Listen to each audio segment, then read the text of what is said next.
जिन जीवों के शरीर है ना, उन शरीरधारियों के सारे पाप नष्ट हो जाएंगे। कैसे नष्ट हो जाएंगे?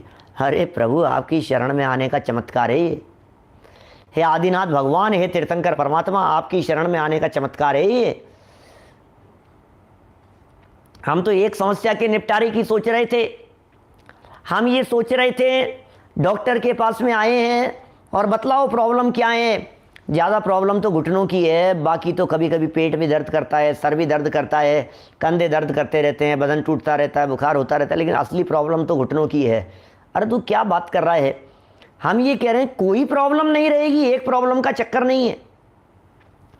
इनकम टैक्स वालों का चक्कर नहीं रहेगा, ईडी वालों का चक्कर नहीं रहेगा, सीआईडी, ईडी न मालूम जो जो आपको समस्याएं दिखाई देती हैं, सेल टैक्स वाले और सीबीआई वाले, कोई चक्कर नहीं है, सारे चक्कर समाप्त हो जाएंगे। साहब कहना तो बहुत आसान है, आपने तो कह दिया कि ये सब हो जाएगा, लेकिन ये कोई होना कोई मजाक का काम समझ रखा है क्या आपने? आपने कह दिया, अब आप तो कह दो, कहने में तो क्या है। किसी के गीत गा रहे हो, किसी की महिमा बतला रहे हो, तो इसी तरह की बातें कही जाती है। बोल दो साहब, ऐसा क्या ऐसा हो सकता है? बहुत लंबे हैं पाप, आज के नहीं है, 100-200 साल के नहीं है, हजारों लाखों करोड़ों वर्षों के हैं, जन्म जन्मांतरों के हैं। हाँ, चिंता मत कर। एग्जाम्पल सुनो। हाँ, क्रांत लोक मलिनीलम शेष माशु सूर्यांशु भिन्नमेव शार्वर मंधकारम। आक्रांत फैला हुआ, आक्रांत चारों तरफ से फैला हुआ है, आक्रांत व्याप्त है। कहाँ पर? लोकम, लोकम अली नीलम, लोकम अली नीलम। क्या होगा? लोकम अली नीलम। लोकम क्या? आक्रांत माने आक्रांत हैं, फैला हुआ है। लोकम माने संपूर्ण लोक में फैला हुआ है। कैसा? अली माने भंवरा, नीलम माने नीला, भंवरे के समान नीला। अशेषम आशु, आक्रांत लोकम अली नीलम, गहरा काला अंधकार फैला हुआ संपूर्ण लोक में, आक्रांत है संपूर्ण लोक को जिसने ग्रसित कर लिया है। कहते हैं अशेषम, पूरी तरह से कहीं भी प्रकाश की किरण मात्र भी नहीं दिखाई दे रही है। बोले आशु, क्या कह रहे हैं? अशेषम आशु। आशु मतलब शीघ्र। कहते हैं आशु कवि होते हैं ना, आशु कवि सुना है आपने? आशु कवि कौन होते हैं?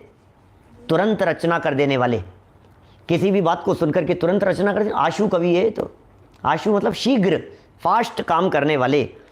अशेषम पूरी तरह से, आशु मतलब शीघ्र ही। सूर्यांशु सूर्य की किरण मात्र, भिन्नम इव भिन्न कर देती है, दूर कर देती है। शार्वरम अंधकारम रात्रि भर के अंधकार को। शार्वर रात्रि, शार्वरम रात्रि के, अंधकारम अंधकार को। रात्रि भर के अंधकार को सूर्य की किरण मात्र पड़ने से वो रात्रि भर का 12 घंटे का अंधकार, 10 घंटे का, 12 घंटे का अंधकार, उसे दूर करने के लिए 12 घंटे नहीं चाहिए, अब 12 मिनट भी नहीं चाहिए, 12 सेकंड की भी जरूरत नहीं है।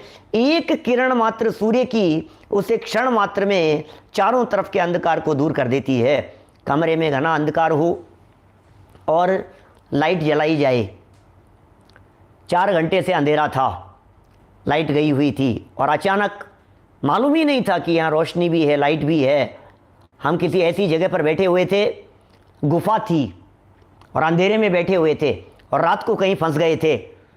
हमें तो विचार विकल्प भी नहीं था और 4 घंटे 5 घंटे हो गए अंधेरे के अंदर बैठे बातें कर रहे हैं। और अचानक हमें कुछ ऐसा दीवार के पास में कुछ स्विच जैसा दिखाई दिया।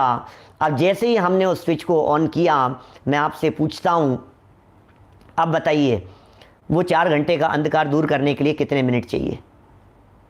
दीपक जलाने के बाद, टॉर्च जलाने के बाद, मोमबत्ती लालटेन जलाने के बाद में कितनी देर तक अंधकार टिकता है भाई साहब? क्षणात क्षयम उपैति, एक क्षण मात्र में दूर हो जाता है। ये चमत्कार है प्रभु आपके दर्शन के चमत्कार हैं, प्रभु आपके सानिध्य के चमत्कार हैं, प्रभु आपके स्वरूप को देख लेने का चमत्कार है। अच्छा, पाप ऐसे ही धुल जाएंगे क्या? हो हे आदिनाथ भगवान, बस आपका सच्चा भक्त हूं प्रभु, मेरा काम हो जाना चाहिए, हो जाएगा? स्वरूप तो समझो भगवान का। भगवान का स्वरूप समझे बिना ऐसे ही नष्ट हो जाएंगे क्या पाप? भिखारी बनने की जरूरत नहीं है अपने आप। अच्छा, कितनी आरती करनी पड़ेगी भाई साहब, लालटेन लेकर के। लालटेन थी सामने और उसको जलाने के पहले उसकी आरती उतारो रे। क्यों? क्योंकि वो जलेगी तब अंधकार कैसे दूर करेगी? वो आरती उतारें उसकी। दीपक जलाने के लिए क्या करना पड़ेगा आपको? दियसलाई जलाने के लिए, माचिस, उसको जलाने के लिए उसे रिक्वेस्ट करनी पड़ेगी, प्लीज प्लीज प्लीज अंधेरा दूर कर देना भाई, माचिस तेरा बहुत उपकार मानूंगा, तेरा बहुत उपकार मानूंगा, प्लीज ये काम कर दे रहे। तू तो काम कर, अपने आप होगा। भगवान के सच्चे भक्तों के संकट अपने आप दूर हो जाते हैं भाई साहब। आपको विचार विवेक रखना पड़ेगा, सोचना पड़ेगा यहां क्या कह रहे हैं। सूर्यांशु भिन्न में चारवर मंधकारम। हो प्रभु, आपकी ये भक्ति का चमत्कार है। जो सच्चे भक्त आपकी यथार्थ भक्ति करते हैं, जो भक्त आपके स्वरूप को समझते हैं, जो भक्त आपके स्वरूप को जानते हैं प्रभु, उनके दर्शनावर्णी कर्म, दर्शन मोहनीय कर्म, मिथ्यात्व कर्म, अनंतानुबंधी जैसी प्रकृतियां ढीली पड़ जाती है आपके स्वरूप को देखने मात्र से, आपकी वीतरागता को देखने से, आपके अनंत चतुष्टय को देखने से, आपकी सर्वज्ञता को देखने से। देखो तो सही, किसको देखना है? त्वत्संस्तवेन, कैसी स्तुति करेंगे? अच्छा, ऐसी कैसी स्तुति होती होगी भाई साहब जिस स्तुति के माध्यम से जन्म जन्मांतरों के पाप धुल जाएं? ऐसी कौन सी स्तुति है? भक्तामर, भक्तामर तो है ही। कौन सी स्तुति है? प्रभु पतित पावन, तुमसे लागी लगन। ये हो जाएगा ना इससे, प्रभु की स्तुति है। अरे प्रभु की स्तुति करने के पहले प्रभु का स्वरूप समझा जाता है। वीतरागी हो तुम ही सर्वज्ञ हो, सप्त तत्वों के तुम ही मर्मज्ञ हो। ऐसी स्तुति होनी चाहिए। अनंत चतुष्टयधारी, चार घाती कर्म नाशे से अरिहंत हैं, अनंत चतुष्टयधारी श्री भगवंत हैं। ऐसी स्तुति होती है, तब जाकर के ये भव संतति के पाप, अरे कूड़ा कूड़ी सागरों के पाप अंत कूड़ा कूड़ी सागर प्रमाण नहीं रह जाते हैं। बोलो कैसी स्तुति होती होगी। 70 कूड़ा कूड़ी सागर तक के बंधे हुए कर्म, जिनकी भक्ति करने से, जिसकी स्तुति करने से, जिनके चरण समागम और सानिध्य मात्र से अंश मात्र रह जाते हैं, वो स्तुति और भक्ति कितनी जबरदस्त होगी। आपको ये चमत्कार नहीं नजर आता है और आप छोटे मोटे चमत्कार में लगे हुए हो। एक केस उलझा हुआ था महाराज, मुझे पता नहीं इस 7वें श्लोक के संबंध में क्या बतलाते हैं। आप लोग चाहें तो मैं रोजाना आपको ये भी बतला सकता हूं कि समाज में इस श्लोक को पढ़ने से किस संकट को दूर करने की चर्चा चलती है, लेकिन उसकी चर्चा मानतुंगाचार्य देव ने नहीं की है। यहां पहले दिन मैंने चर्चा की थी आप लोगों के बीच में ताले तोड़ने की। आप बतलाइए, 7वां श्लोक पढ़ लिया है अपन ने। 7 श्लोकों में आपको कहीं प्रभु की सच्ची स्तुति के अलावा दूसरे कोई शब्द, दूसरा कोई भाव नजर आ रहा है क्या? यहां मानतुंगाचार्य, देखो भैया, अंदर के भाव बाहर में आए बिना नहीं रहते। अंदर यदि उससे पीड़ा हो रही हो ना, अंदर में यदि पीड़ित हो रहे हो, तकलीफ पा रहे हो, तो निश्चित ही उनके मन में ये शब्द निकले बिना नहीं रहेंगे। आपके यदि घुटनों में दर्द हो रहा हो तो उठते बैठते आपको लगेगा कि अरे यार बहुत ही दर्द है, उठा बैठा नहीं जाता, निकले बिना रहेगा ही नहीं। आप उसको कितना भी रोकने की कोशिश करो, यदि सच में मानतुंगाचार्य देव पीड़ित होते तो उनके हृदय से ये, देखिए क्या कह रहे हैं। बड़ी गजब की बातें हैं भाई साहब, बातों में रहस्य छिपा हुआ है। समझेंगे तो रहस्य समझ में आएगा और नहीं समझेंगे तो कितना भी उलझे रहो आप। उलझने और अटकने के स्थान बहुत हैं, हमें स्वयं को ही संभलना पड़ेगा। दुनिया भटकने के स्थान बहुत हैं, दुनिया में उलझाने के स्थान बहुत। स्वयं समझिए कितना बड़ा काम हो सकता है। अरे सच में सच्चे भक्त, तो शरण किसकी लिए बताओ तो सही, किसकी शरण ले रहे हैं हम? क्षणाक्षयमुपैति शरीर भाजाम। भव संतति, अरे कैसी संतति है ये? सन्निबद्धम, पाप में उपयोग दौड़ता था। अरे प्रभु, अब मेरे उपयोग में जब तीन लोक के नाथ परमात्मा घूमने लगे, जब मेरे उपयोग में, मेरे चिंतन में ऋषभ देव भगवान घूमने लगे, जब मेरे चिंतन में आदिनाथ भगवान घूमने लगे, तो मैं आपसे ये पूछ रहा हूं, अब पाप का भाव मेरे मन में कैसे आ सकता है? आ सकता है क्या? अब टिकेगा पाप? भगवान की भक्ति करते समय चोरी का भाव रह सकता है क्या? भगवान की भक्ति करते समय कुशील का भाव आ सकता है क्या? भगवान की भक्ति करते समय हिंसा हत्या का परिणाम आ सकता है क्या? पापम क्षणात् क्षयमुपैति। हे जिनेंद्र देव, जब मेरे हृदय में आप बैठे हुए हो तो पापों की ताकत नहीं है जो मेरे अंदर में आ जाए। कैसे आएंगे पाप? कैसे आ जाएगा वो पाप? सुशील जी लोहड़िया साहब, भीलवाड़ा, बोलो। त्वत्संस्थेन भव संतति सन्निबद्धम, बधे हुए पापम क्षणात् क्षयमुपैति शरीर भाजाम। और एग्जाम्पल कितना सुंदर है, जबरदस्त एग्जाम्पल है।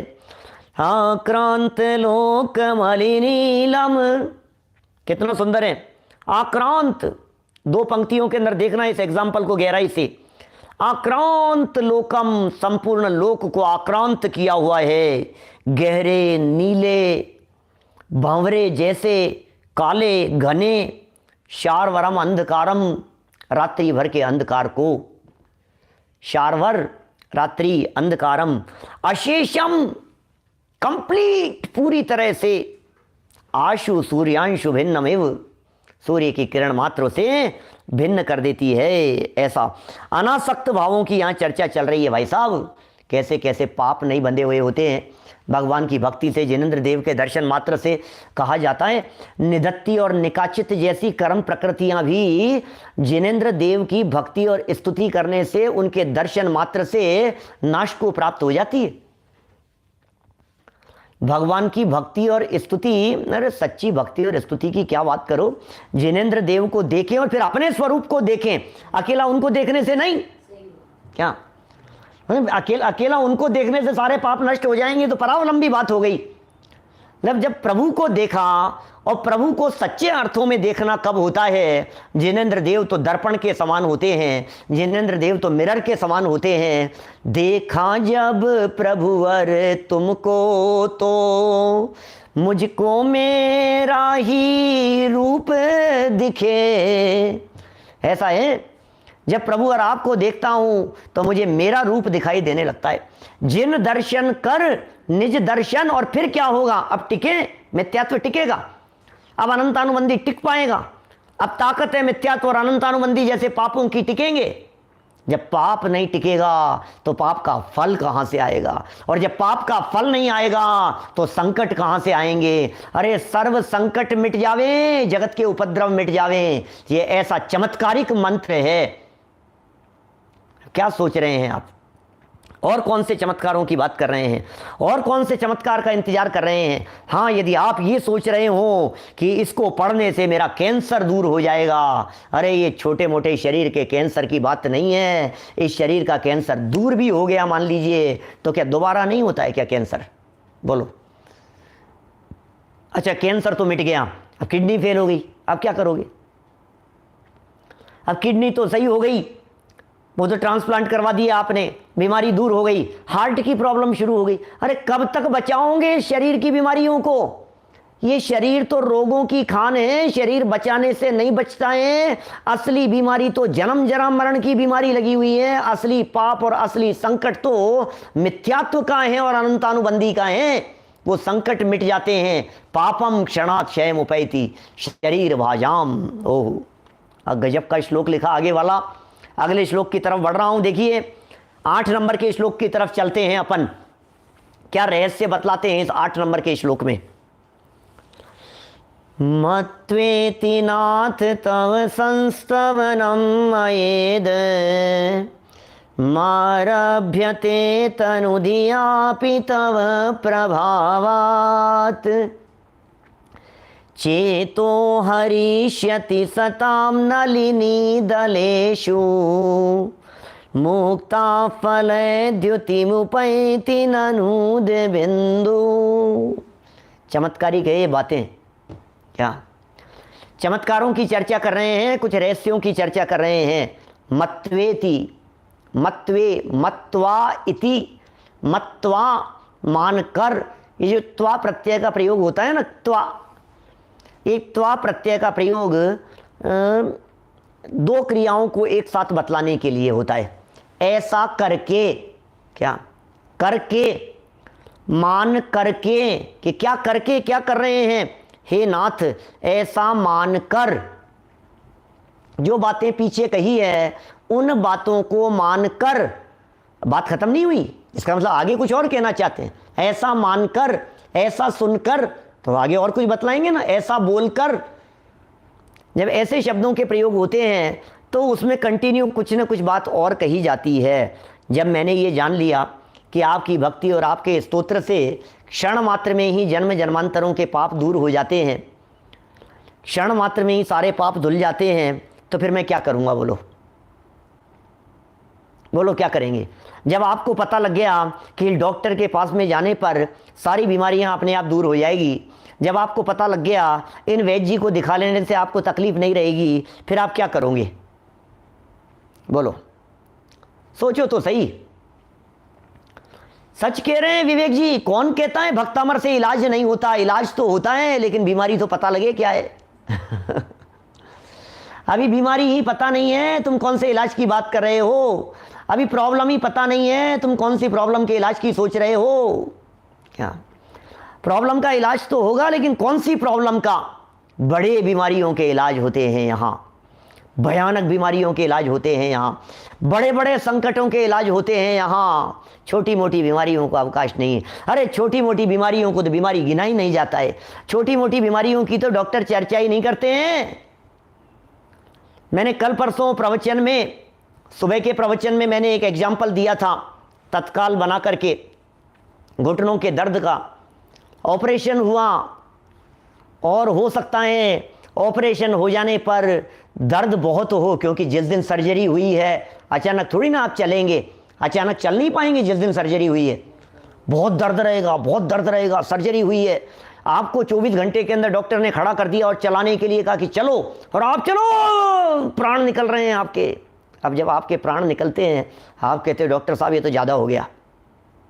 ये ठीक है, वो तो ठीक है, और कुछ तकलीफ तो नहीं है? अरे डॉक्टर साहब दर्द बहुत तेज है। अरे तो हमें पता है, जो बीमारी थी ना वो बीमारी निकल गई। वो डॉक्टर सुनता ही नहीं है आपकी बात, वो डॉक्टर आपकी बात मानता ही नहीं है। वो डॉक्टर जानता है ये तो रहेगा अभी। अब ये जो दर्द है, ये दर्द तो दर्द का दर्द नहीं है, ये बीमारी का दर्द नहीं है, ये तकलीफ का दर्द नहीं है। ये तो साथ में जो अभी लग गई है ना, ये जो स्टिचेज आए हैं, थोड़े जो सर्जरी हुई है, ये जो चीर फाड़ हुई है, थोड़ा सा रहेगा ये इसका दर्द, लेकिन फिर परमानेंट इलाज हो जाएगा, तकलीफ मिट जाएगी। ऐसा ही कह रहे हैं यहाँ पर। मत्वेति नाथ, नाथ, हे नाथ, मत्वेति, मैं आपको नाथ मान करके आया हूं आपके चरणों की शरण में। मेरे नाथ तो कोई और नहीं है, आप हो मेरे नाथ। नाथ क्या होता है? नाथ क्या होता है? जिनके ऊपर नाथ नहीं होते उन्हें अनाथ कहते हैं। क्या? पत्नियों के लिए पति नाथ कहलाते हैं, बच्चों के लिए माता पिता उनके नाथ कहलाते हैं। नाथ माने शरण, नाथ माने सहारा, नाथ माने आश्रय।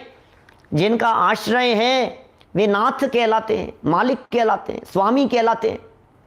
राजकुमार जी अजमेरा साहब, मत्वेति नाथ, हे नाथ, सच में आप ही मेरे रक्षक हैं, आप ही मेरे सहायक हैं। मेरे लिए तो दुनिया में कोई नाथ नहीं है, क्योंकि मेरी मैली परिणति को, मेरी भटकती हुई परिणति को, हे नाथ, यदि कोई लाइन पर लाने का काम कर सकता है तो आप ही कर सकते हैं, आपकी वाणी ही कर सकती है। सच्चे अर्थों में आप ही नाथ हैं। ऐसा जानकर, हे नाथ, कैसा जानकर? जैसा पिछले श्लोक में कहा गया है, जैसा 7वें श्लोक में कह दिया गया है कि आपकी स्तुति करने से पाप नष्ट हो जाते हैं, ऐसा जानकर, ऐसा मानकर अब क्या करें? बोले मैं भी शुरू कर रहा हूं भक्ति। आपको बहुत ज़्यादा तकलीफ़ है और आपको पता लगा ये इनके पास जाने से तकलीफ़ दूर हो जाती है, ऐसा जानकर आप क्या करेंगे? उनके पास जाएंगे। जब आपको पता लगा कि जिनेंद्र देव की भक्ति करने से पाप नष्ट हो जाते हैं, तो फिर आप क्या करेंगे? बोले भक्ति करेंगे। जब आपको पता लगा इनके गुणानुवाद करने से पाप नष्ट हो जाते हैं, तो हम भी तो गुणानुवाद करेंगे। तव संस्तवनम मयेद, क्या लिख रहे हैं? मत्वेति नाथ, मत्वेति नाथ, हे नाथ ऐसा मानकर, तव संस्तवनम मयेद, मयाइद, मयाइदम, यह मेरे द्वारा, क्या? तत्संस्तवन, तव स्तवनम, ऐसा आपका स्तवन, मयेदम, मेरे द्वारा, आरभ्यते, शुरू किया जाता है।